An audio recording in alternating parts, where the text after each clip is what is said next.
All right, Chauvin update. Thursday with this week was the defense week, and they put on a bunch of witnesses. They ended with an expert witness saying that it could have been CO2. So it wasn't. I mean, they could have done way more on the law enforcement.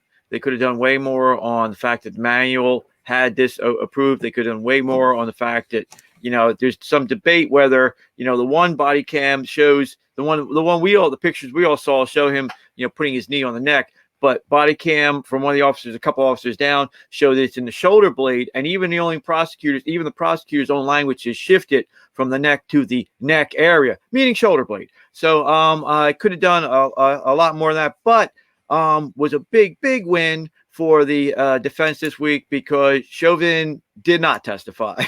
Now, that can indicate a couple things. If you really want the acquittal, juries, even though it's your constitutional right not to testify, juries want to hear it. They want to hear your side of the story.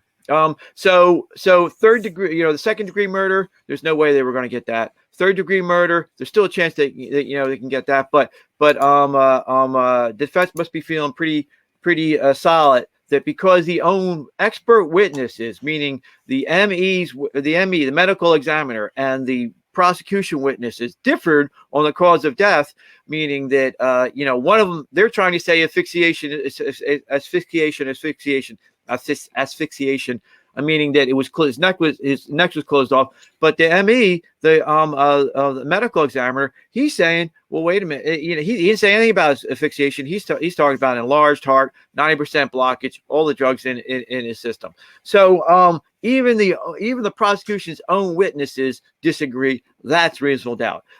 So he didn't testify. And if he was going to take a stand, well, that's, as we said before, it's either the case that, if for the full acquittal, he would take the stand. He would say, I'm 145 pounds. This guy is big guy. I showed up late on the scene. I had nothing to do with it. I was just backing up my fellow officers.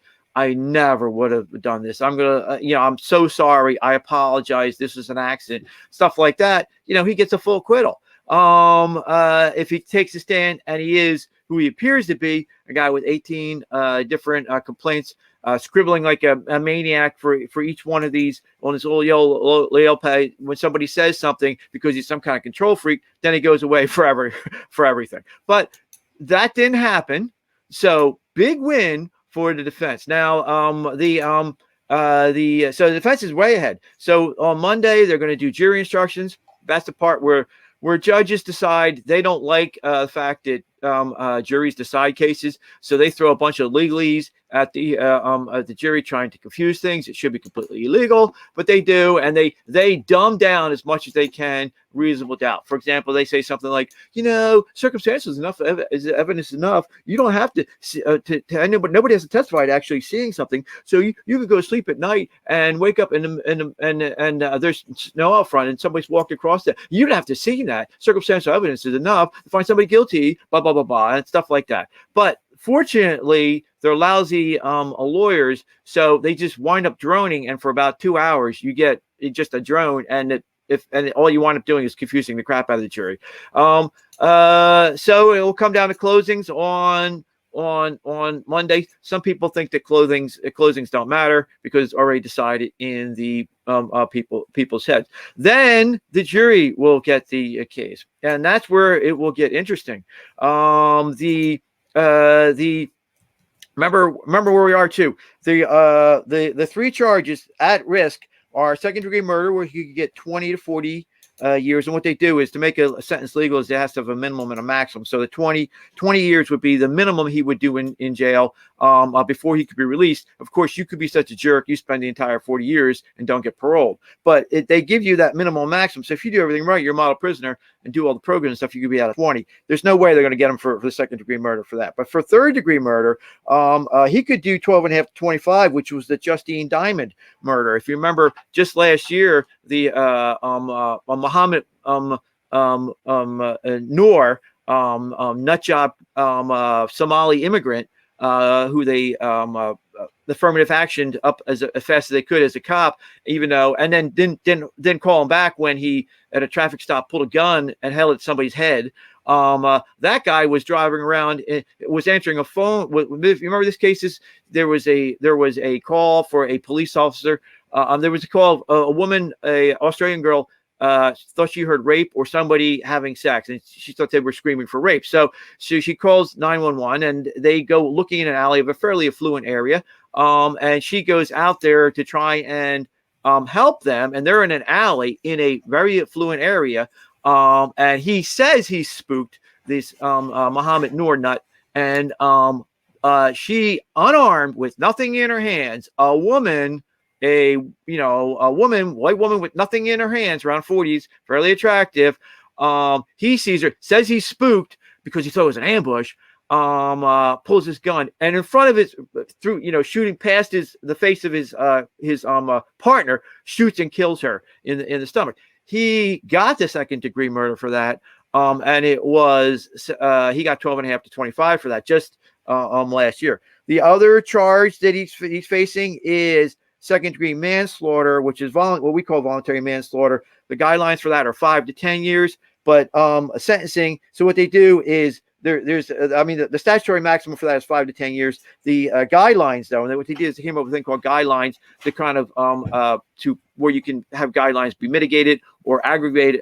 So if you beat a little girl, little old lady over the head, you get the aggravated. If you have mental issues or something like that, you get it mitigated, meaning you get lesser off. So for the standard range for him, it would be like 3.5 to 4.9 years if he was found guilty of the lowest second-degree manslaughter. But they're going to find him. But the judge will give him 5 to 10. They're guaranteed if he's found guilty of that. Now to the jury. When we looked at the jury pick before, way back when, a couple of weeks ago, I gave the defense the nod. They got 6 solids on their side, and now there's 6 black people in the jury and there's 6 white people in the jury.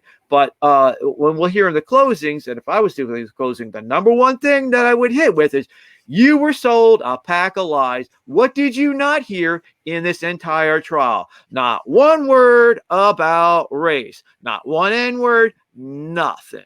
Nothing, nada. 28 FBI agents, 50 of these creep Minnesota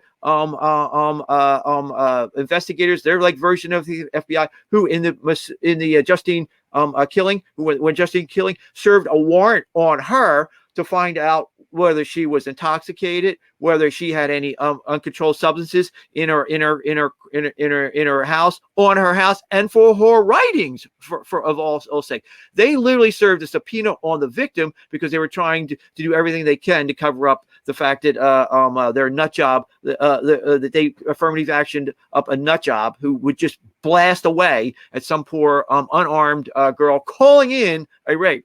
So those nut jobs, he got those 50 of them, and 28 FBI agents did the colonoscopy of all colonoscopies on Chauvin and got nothing. So I mean, you would start with that and then work your way to the evidence. But so when we look at it and we look at this jury and we go 6 black and 6 whites, that's not what it's really going to come down to. When you look at the jury poll on this, it's really going to be, and I'm going to take a step back here. Current jury theory says that basically you have 12 people in a jury, and they've noticed the difference between federal juries, which have 6 people, and state juries, which have 12. In federal juries, they get the quote rogue jury, and what that means is you'll get like a outrageously high $1 billion settlement. And what they theorize is this: there's about 12 people in a jury. 3 of them say absolutely nothing. 6 of them say something, and 3 of them are what you would call alphas. So what they think happens is in the federal jury with just 6, you have 1 alpha who will take over, and then you get a rogue decision. But what they think happens in state juries with 12, and why they work so much better, is that if you have 1 bad alpha, the other 2 alphas will shout them down, and then you'll get a just decision. So looking through the alpha theory of the jury, what you see is and cohorts, a little bit more psychology, is there are 6 if you're defense, you want young girls in the jury. Theory is because they're much more impressionable, they're much more empathetic, they care, they can sympathize with your poor defendant, and so that's typically the thing. And the worst thing you don't want on your jury is an as an elderly African American woman because they're very, very judgmental. So that's their theory.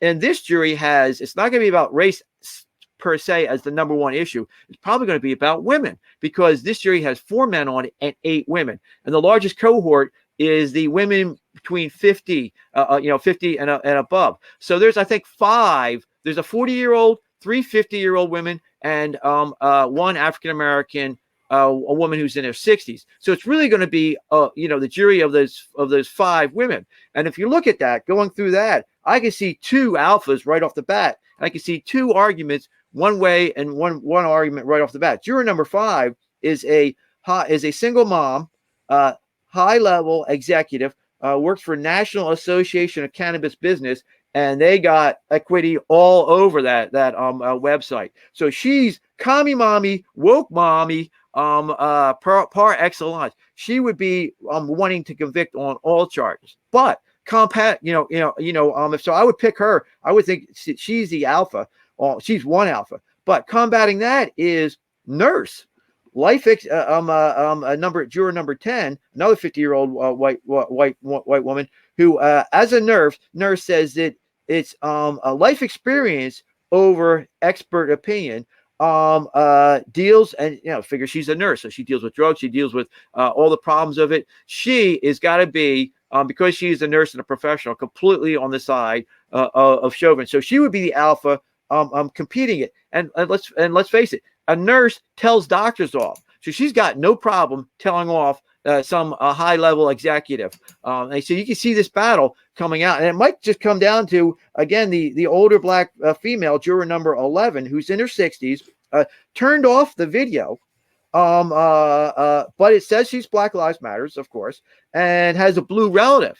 Now, which side is she going to come on? That's the judgmental side. If she comes down judgmentally, she's going to be judgmental against Chauvin, and she's going to be judgmental against George Floyd too, though. And she's going to look at George Floyd and go, "Yeah, that's the problem in our community." Boom, he walks. So it might be that he walks, or she could go, "Yeah, I'm very judgmental," and not have a bit of racism to do with it. Just the fact that she's an elderly woman, and they get very judgmental and decide that Chauvin judge him harshly, in which case it goes, for the guilty plea. So it could be a epic, drawn-out battle, or it could be very fast.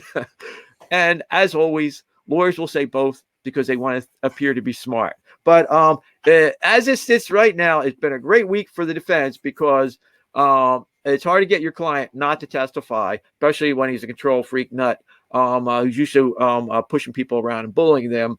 And so it was a great week for the defense because Chauvin did not testify. So he's ahead right now. Good old Eric, he's swimming ahead.